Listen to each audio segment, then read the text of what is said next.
How we doing? How we doing? Woo! There it is. I'm Uhrman. I'm co-founder of Angel City Football Club and thrilled to be here today talking to this incredible panel of individuals. I'm wearing the only kicks that I own, which is why she made me moderate, because I don't think Renata thinks I own anything but boots. So now you guys are all witnesses. All right, so let's get to it. We all know that sports is good business. But today, it's not enough just to talk about revenue that these sporting events will generate, but the responsibility they have to leave a lasting impact on our youth and our communities. As Los Angeles prepares to host one of the most significant runs of sporting events, Kathy, see if I get this right, U.S. Women's Open Championship, FIFA Men's World Cup, Super Bowl 41, 2027 Men's Basketball Tournament, 2028 Olympics and Paralympics, to name a few. Success will be measured not just by attendance and viewership, but by trust. That's what we're here to talk about today, how sports moves from spectacle to lasting impact, and why now it's a business imperative. And we have some incredible people to talk about it. I'm going to go quickly through their bios so that we can get to it. Right next to me is Schloessman, President and CEO of Los Angeles Sports and Entertainment Council. Kathy is responsible for bringing all of those amazing events to Los Angeles. But what we're going to talk about is what she does for the community, and it's a program called Business Connect, which you should all know about. When you talk about lasting impact from these major events, Kathy is right there leading the way. Next to her is Larry Freedman, my good friend and co-president of the Los Angeles Football Club. You have a fan. You have a fan. My one fan. There it is. Larry has built LAFC into one of the most innovative and valuable clubs in global sports. I think they are the highest value team in the MLS, and they don't have Messi, so that's pretty impressive. Through LAFC's Force for Good platform, Larry and his team have embedded community impact into the club's identity, and we're going to talk more about that today. Next to Larry, we have Stephanie Wiggins, CEO of Los Angeles County Metropolitan Transportation Authority. Thank you. Also known as the Metro. Stephanie leads one of the largest public agencies in the country. She's redefining how infrastructure serves communities, using major sporting events as catalysts to expand access, improve mobility, and ensure all Los Angeles can contribute and participate in the great moments that are coming to Los Angeles. And last but not least, we have Dalila Wilson-Scott, Executive Vice President and Chief Impact and Inclusion Officer at Comcast and President of Comcast NBCUniversal Foundation, and a sponsor for this amazing event, so thank you very much. Thank you, great to be here.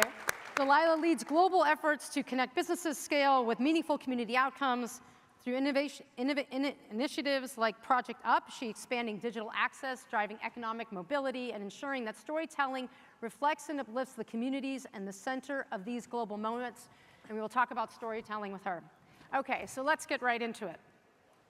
First question. When you think about the evolution of sport and major sporting events, Kathy, over the last decade, how has the definition of success changed? What are the expectations from today's communities, fans, and stakeholders that simply didn't exist in the past? So I think it's gone past. We always looked at economic impact before, heads and beds, how many people were coming, what kind of tourism is driven, which is still really important. But we've now switched over, especially over the last several years, to the community impact and the way we measure it, the emotional ROI. I always tell people there's numbers you can put on the economic impact, and there is some kind of numbers you can put on community impact, but it is the emotional ROI of the things that we're doing, the programs you mentioned, our Business Connect program. It's crucial that these events that come are not about just the matches on the field. Those are nice, but that is what is bringing all the attention on our city, and what are we going to do with that media attention, and how are we going to lift up our city? And I'll just use one example, which I think is the best one in a really critical time.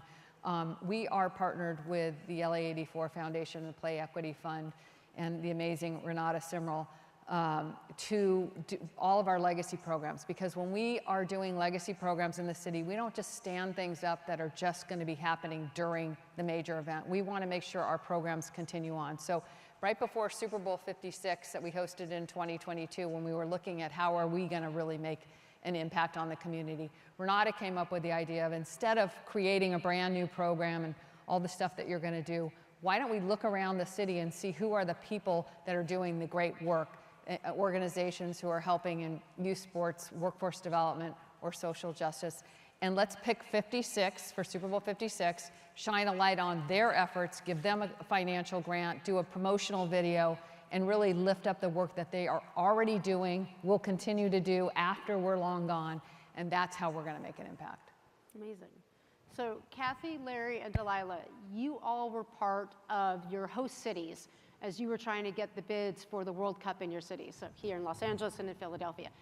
Talk to us about how those bids maybe were different from the past and what was necessary in those bids beyond the pitch. And Dalila, why don't we start with you? Sure. You know, it was interesting because when FIFA came to Philly, we organized for the pitch, it was during COVID. So at the time, everybody was recognizing and acknowledging the importance of community, but we didn't have it. And so the idea, or just the feeling that we could have a major event that would bring our city together in a way that we couldn't even, you know, pretend to imagine what that would look like, that really sort of shaped how we pitched that day. My focus was on small businesses. So small businesses have a high failure rate in general, but especially those businesses owned by women and Black and brown businesses were closing, you know, by hundreds of the day. So we powered into that economic opportunity. You know, to Kathy's point, people think about the economic impact, but what we know is that economic impact is not being shared equally. And right, that growing inequity across the city was something we really honed in on in the pitch. Right, back in the 40s, you know, it was a 90% chance that your child would have a better life than you economically. Today, that number is like less than 50%, and it gets smaller when you look at specific geographies and neighborhoods. So how much your parents make today, where you live, determines more about your outcome than how hard you work, your skill, your talent, your opportunity, and that's something that sports has the power to change. We can bring people together, it's a different level of impact, and that's really what we focused our bid on. But that COVID moment just allowed us to come together, get focused quickly, and think about where the city needed to go. And Larry, what about for Los Angeles? Yeah, I would say that our, and I'll use the term loosely, Kathy, our friends at FIFA, who we were making the pitch to, have an expectation that you can go to any large city with a large venue and put on the match. That is basic table stakes. And what they were looking for from all of us was exactly what Dalila was just talking about. How is this going to actually be an event that goes beyond the four walls of the host venue where the matches are taking place? And how is this tournament, which is arguably the greatest, largest sporting event on the planet, going to reach every corner of the community? And, you know, imitation being the sincerest form of flattery, for our host committee and our plans, we took a approach from the Super Bowl and the World Cup coming in 2026. We developed a program where we have 26 community champions, and we went out there and we found organizations doing really great work, giving back to the community, and we have found a way to support them in a similar way as Kathy described with the folks that were identified during the Super Bowl that was here. But I think, again, it was about pitching more than just SoFi Stadium is the best stadium on the planet. How can you have a tournament and not come to SoFi Stadium? Right. That everybody knew that when they walked into the room to hear the pitch, but it was, how are we going to get out there in every corner of this wildly diverse community and make everyone feel like they can be a part of it and benefit from it? So if you do your job right, 3 to 5 years from now, we'll be talking about the legacy of the World Cup.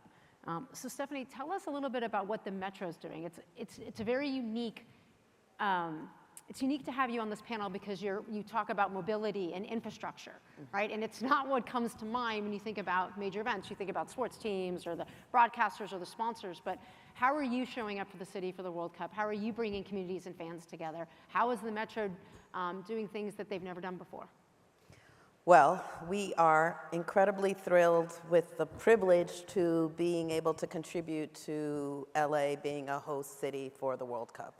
I want to publicly acknowledge Catherine for her confidence in Metro at a time where Metro's, wasn't seen as a very positive and trusted source. But I also want to acknowledge publicly you, Julie, and you, Larry, because your organizations early on caught the vision of the mindset of what public transit can mean. What we see the opportunity with the World Cup and what we've been doing with LAFC and Angel City is recognizing that these are not just transactional opportunities. Something like the World Cup is a transformational opportunity. We have been working on shifting the mindset of how people perceive transportation, and only sports and music can allow us to do that. We've been able to do that by partnering with the football clubs on demonstrating that the fan experience doesn't start when you get to the venue, it starts before you get to the venue. We've been demonstrating that that fan experience is part of the journey, and that mindset shift will be legacy. That's an opportunity to really have Angelinos as well as visitors see their transit system differently, how the transit system can work for them and the communities we serve. This is an incredible opportunity, not just with the matches, but the fan zones, the community watch parties, and we're making sure that we use this as an opportunity to not only upgrade our system, right? It's with a spotlight, like a global spotlight on our city and our transit network. We are laser focused on making sure our system is the cleanest, it's the safest, it's the most reliable experience people can have. But then we also, by learning from Larry and Julie, the work we've been doing, we are incorporating surprise and delight aspects of it. You want your branded tap card, LAFC, we're seeing with the Dodgers games. It is really shifting how people perceive how the transit system can work for them. And what we recognize is when you have a major sporting event, like we have with our football clubs, Dodgers, or the World Cup, people are more willing to try something new when they can do it with a group of friends and family that are like-minded in sharing this affinity for a sports team. And that is an amazing opportunity that we are committed not to sleep on. So we want to maximize that opportunity. It is about improving trust, and we are fabric of the community that we operate and serve. And so this legacy opportunity with the World Cup is to make sure that people understand our transit system is not just for that moment in time, but it's something that can work for you whenever you're going to go to BMO Stadium, Dodgers Stadium, Crypto, wherever you're going to go to the museums on the weekends. We want them to understand that Metro is part of that fan experience, so we're really thrilled about the opportunity. Well, and you also thought about accessibility, right? Yes, absolutely. $1.75? $1.75, Right. Especially with these gas prices, it's the fastest way to go. And when you talk about parking, it's not just the price of parking, it's finding the parking, and then it's always that experience when you're leaving and you're trying to get out of the parking structure or lot. When you're dealing with a major sporting event, what we recognize with top brands, it's all about the experience. And it's from the moment you leave your door, we want to make sure you have your tap experience in your phone, in your hand. And then, of course, we want the celebration to start on the bus and the train, not wait until you get to the stadium. And let's remember, too, that the majority of the people that are coming and traveling to the World Cup are used to depending on public transportation. Yes. That's what they're going to look for. What is our public transportation? So it's a great opportunity to use World Cup to remind the city, remind the world that we have a public transportation system here, and it's good. Mm-hmm. We're supplementing our service with 300 dedicated shuttles to really move people from park and ride lots all through LA County directly to SoFi or LA Stadium for the matches and pitches. And Kathy, Larry brought up 26 parties, right? 26 events happening leading up to the World Cup. Can you share a little bit about the thought process that went into that? how you made sure that you brought communities together and were able to show off different areas of Los Angeles. Right, so I think Larry was talking about the 26 community organizations for our legacy, but to your point, we are going to be doing, and Stephanie talked about this too, the fan zones. So I think that's what you, Yep. Yeah. So we have an official, what is really important to us is, again, not just the matches, but we'll have an official fan festival that'll take place during the first 4 days of the opening week of World Cup. But it was really about, let's not bring everybody to the same place. All these people are coming to Los Angeles. We want them to experience all of Los Angeles, or just different things, and make sure that they get to see more of our city. We have 10 official fan zones. Union Station is one of them, that are gonna be putting on their own little mini fan festival during that 39-day tournament. So people can go to different places around the city, to Burbank, to Downey, to Venice, to Union Station, and like I said, 10 official fan zones, and get together with fans for a giant watch party, cultural experience, taste the local food, and everyone's going to be a little bit different. So it's going to get people around at different parts, like you said, different parties going on in the city. When we talk about community impact, it starts with trust, right? How do you build trust with the fans? How do you build trust with the organizations? How do you build trust with FIFA? So as we think about building trust, one way that NBC has done such an exceptional job of that is through storytelling. Telling the stories of the teams, the players, the organizations, the fans, the people that are being involved. So, Dalila, can you share a little bit more about your lens of storytelling around major events and how that plays such a meaningful role in creating that trust between fans and our teams and our players?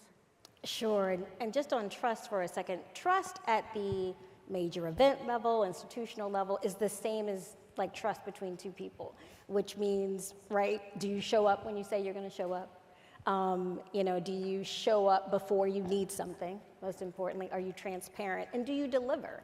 And when you do make a mistake, own it and move forward. So I think the power of storytelling, and I mean, every single panel today had an element of storytelling. You know, when Brandy was telling the story about that game, we all felt like we were in that moment. And that's what draws people in. You know, sport has just this unbelievable ability, and I would say the number of spaces that are like this are definitely much, much smaller today than it was before, to bring people together from different backgrounds, race, religion, socioeconomic. When we're all on the field, on the court, cheering for our team, we're all excited to be a part of something together. And today, with algorithms and all the different ways that the world chooses to divide us, sports is one of those places that bring us together. And that, I think, it's a space where you can have some inherent trust. You're gonna have some skepticism, but you're gonna have some trust. We're proud to have Telemundo cover Spanish language rights for the World Cup. I hear soccer's better in Spanish, just saying. But we love through the Tu Momento, Tu Jugada campaign, just like the power to talk about sports from a broader lens. We know the Latino community is a big part of the sports economy going forward, but they don't always feel central to the story. But they are not the only story. Just think about the number of people who play sport, and I think the fans is a big part of it. Just on the host committee side for a second, when I think about, you know, we're proud to be a global company, have our film studios and parks here, news in New York, Telemundo in Miami, but Philly is our headquarters city. And we are one of 2 Fortune 50 companies in that city, period. We've been there for 60 years. We can be a lot of other places. We choose to be in Philly. We will be there well after the World Cup is gone, and people will be looking at us. We got to hold ourselves to a higher standard. We got to deliver for Philly in the way that Philly deserves, and that's where that trust comes to the table. Who are we inviting into the community to say, what should this look like? What stories aren't being told? You know, who's that player you don't know? Are you setting up accessibility, but that's not permanent? That's not gonna meet our standard. And I think so being curious, asking those questions is the big part of how we think about trust. But untold stories, you know, the stories you don't know before the Olympics about players. No one knows who's going to win the medals at the end of the day. But getting to know people, that human connection, I think that's how you build trust across the board. Yeah. As I think you all know, Angel City Football Club was an expansion team. We kicked off in 2022. LAFC was the original expansion team in 2014, and building trust with your community was really important at the beginning because you had a number of years before your stadium was going to be ready, before you could kick a ball. And can you share with everyone how you went out to the community, your shoulder-to-shoulder approach, your program called Force for Good, how you went about that? Yeah, so there's a lot of common themes. We had 3 pillars. We wanted to bring people together, so we talked about uniting the world city through the world's game. And we wanted to bring joy to people's lives, right? The world, unfortunately, in the time since our expansion rights were announced in 2014, we've had some ups and downs in terms of how hard daily life is for a lot of folks. And it feels at times now, and I've talked to Renata about this, she gives me a pep talk every now and then to remember to just keep doing the good work. It feels like maybe by the minute, by the day, it does get harder. And so we wanted to bring joy to people. And what we meant by that was, you know, when you walked through the gates at BMO Stadium, whether it was for men's football, women's football, a concert, boxing, whatever it was, you could leave all of those problems. You don't like your boss, you're fighting with your significant other, your kids are a pain. You leave it all at the gates. And you come in for 90 minutes of football or 3 hours of music, and you just have a good time. And that was a commitment that we made to deliver for the community. And then, you know, we felt like as a sports organization, you have a megaphone, you have a platform, and with that comes a responsibility to be a good member of the community. And learned this in my days in smaller cities in minor league baseball.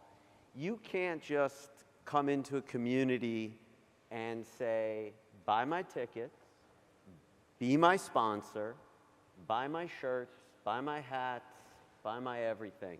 You need to be out there doing good work in the community, and fans want to see you, you know, shoulder to shoulder on a build for Habitat for Humanity or working the gardens at Mudville Farms. You know, these are things that you need to do, and you need to be an active participant. You need to show up. And one of the things that, you know, we talked about a lot in the beginning was, you know, we were the 11th team in the market at the professional level. And at the time, back in 2014, we thought, okay, if you ask 11 people what team in the region at the professional level does the most for the community, you'd probably get 11 different answers. Mm-hmm. So we committed to each other and we committed to our community that our goal, whether we get there or not, our goal, we wake up every day and we are working towards trying, not in a year, maybe in 10 years, who knows? But we want to be the majority answer to that question. And we just felt like being known as an organization that is just trying to get their hand in everybody's pocket to get to their wallet or their purse or whatever, that's not a winning proposition in the long term. And we really, for as much as our ownership got into this because they love the game of global football, what really brought everybody in was the opportunity to do what we've done, which is to be a good member of the community and lift people up, whether that's one kid at a time, one family at a time, one community center at a time, one neighborhood at a time, one whatever at a time. It's really important that you get out there and you try and make the world a better place.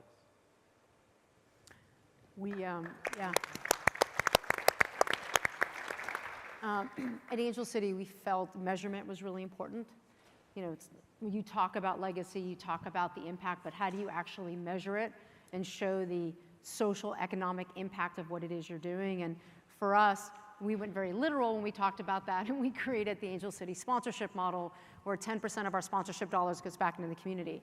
To date, we've put $4.9 million back into our communities, thank you. Providing access and opportunity to our youth and gender expansive youth through our partnership with LA Recs and Parks. We work with the Downtown Women's Center and the LGBTQ Center and DoorDash to address the last mile of food insecurity. And to us, it was really important to show that kind of measurement. So as we think about the World Cup that's coming, the Super Bowl, you know, how do we measure our impact to instill the legacy that we want? And maybe I'll ask that question. Everyone, I'll start with you, Kathy. Like, how do we start to measure what we leave behind? I think I'll just use one program as an example because you referenced it earlier. We have a program called Business Connect that we stood up before the 2022 Super Bowl. It was to give opportunities for local diverse businesses to have a chance at the contracts around the business that comes with these major events. It was an incredible success. We had a lot of opportunities come out of it. That program is probably the one I'm the most proud of because number one, we didn't close it down like both cities do after the Super Bowl was over. We've continued to financially support it and to grow it. It's going to be working, you know, it's helping provide opportunities around World Cup, Super Bowl, and Olympics coming up. But in addition to the major sporting events, we have expanded it to provide these local diverse businesses opportunities to our partners' businesses. It doesn't just have to be in the sports space, but that happens to be the most glamorous and the ones that everybody is aspiring to. But for us, it was really important that an event can't come here and ask us to do all these things to support putting it on for the community if you're not going to use the companies that are in the community that are here every day and you're just bringing in your own vendors. I'm sure they're very nice from other cities, but we're just like, no. You have to, I mean, we can't dictate what they do, but we can make sure that all of our local diverse businesses are getting the opportunity, getting that foot in the door. We're giving them feedback and opportunities. And we basically act as their unpaid agents to just give them we can't force anyone to hire them, but we can get them a seat at the table. And that's what we're trying to do when we do every day. And we can measure those results. And that's one, like I said, that I think that we're the most proud of, that these events are bringing these opportunities and visibility for these companies. I love that. Stephanie, what do you want the measurement, the KPI of the Metro to be post the World Cup here? Is it more people using public transportation? Is it, you know, better word of mouth about it? Like, what will you talk about having the opportunity to bring more people in so they can experience the joy of these events. So how will you measure it when it's done? Sure. A couple of key performance indicators would be the ridership and the legacy of ridership. Leveraging the World Cup for people to have a takeaway experience that actually LA has rail transit, that would be huge. That would be a huge mindset shift. But I also want to lift up what Catherine said about the force multiplier with events like the World Cup. She's talked about small business. I also see workforce development. There are people at Metro today who are 40-plus year employees because of the experience they got in the 84 games volunteering. We're hoping with volunteering for the World Cup, we introduce people to careers and legacy opportunities with workforce development as well. That's awesome. Dalila, what do you think? You know, one, I would say, I'll definitely speak to some KPIs, but I think it's important to remember some of the things that all of us hope to achieve are probably things we don't even know yet. You know, I think about one small business we started supporting about 10, 12 years ago. It was a 5-10 person company. Nina Vaca owns the company. For those of you who may know Nina, it's called Pinnacle Talent Agency based in Dallas. We were the first big company contract she had. We worked closely with her so she can grow. Today, she is chair of the host committee in Dallas. Wow. You know, so her company has grown, and that's the type of things that we want to see, bringing that force multiplier to life.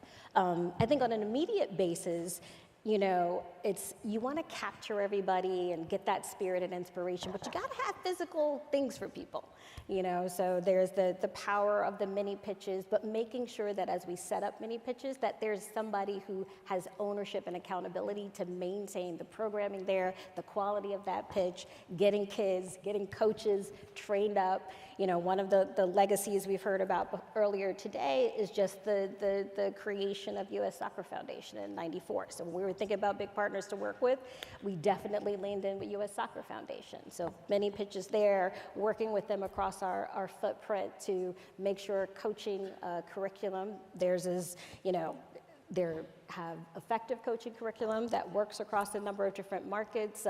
We're making sure that's available in Spanish across the country.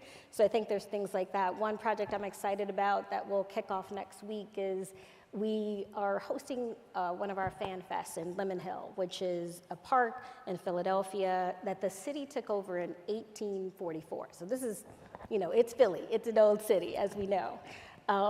But about a dozen neighborhoods surround this park, and people have been complaining about this park forever. It's like a million square feet, right? It'll be hosting 15,000 people. But next week kicks off the first of a series of volunteer projects and having professional contractors on staff as well to really clean up that park. Planting, making it accessible. A lot of Philly is not ADA compliant right now. That's a big focus as we lead into these games. And that'll be something all the families and kids that live around that park and people who come to Philadelphia will enjoy long after this year. You know, that is not a small thing. You know, for a city to be known for having these gorgeous green spaces, and you feel like I live a couple of feet from this park and I don't think it's safe.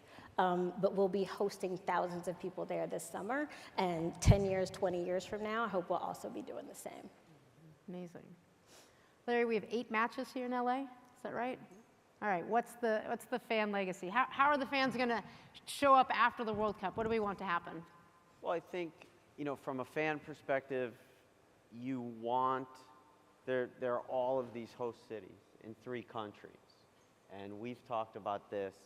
I think one of the things from a fan perspective that you want to hear is, wow, you had to be in LA.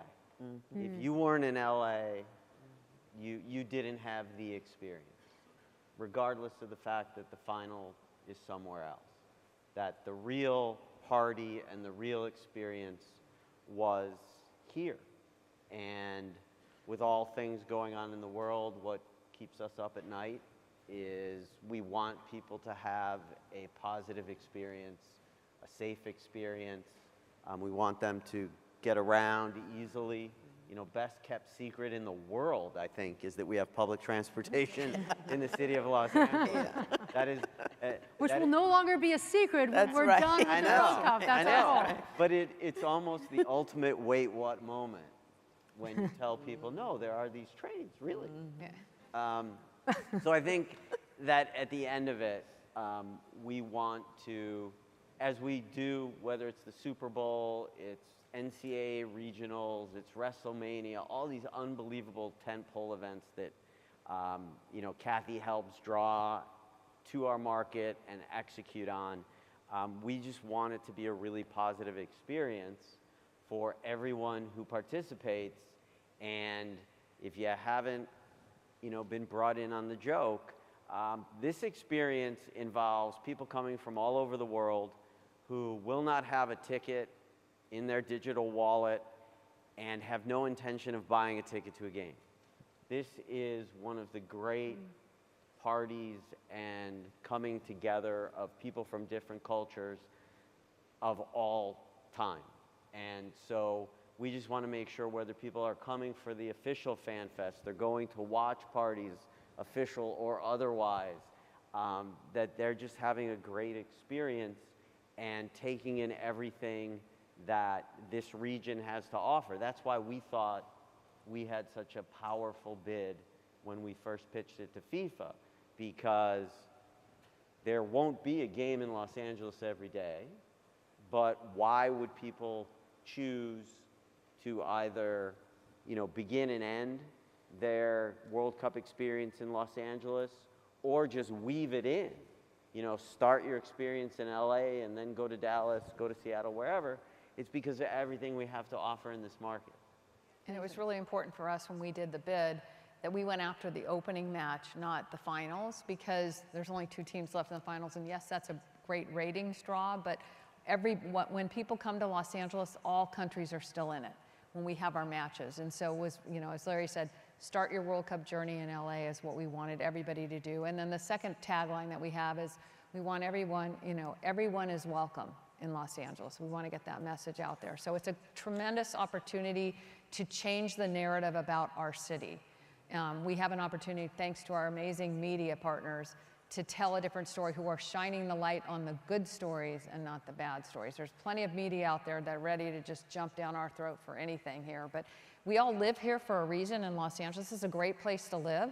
Yes, of course, we have our challenges like any other city, but we're here for a reason, and we need to all work together to make sure that everybody who comes to this city has a good experience here and wants to come back, so we can change the narrative. And this is a great opportunity with the international media focused on Los Angeles to change the story and the perception of Los Angeles, and we need to make sure that everybody works together to do that. I think that's a great way to end this panel. That's both our opportunity and our responsibility. That we're not just talking about the games when it's over, but we're talking about how LA showed up and then the legacy that is left behind because of it. So I wish everyone to thank our panelists for an incredible conversation. And hopefully we'll see you all out at a fan fest or at a match come June. And thank you to our amazing moderator who is this community. Yeah, everyone.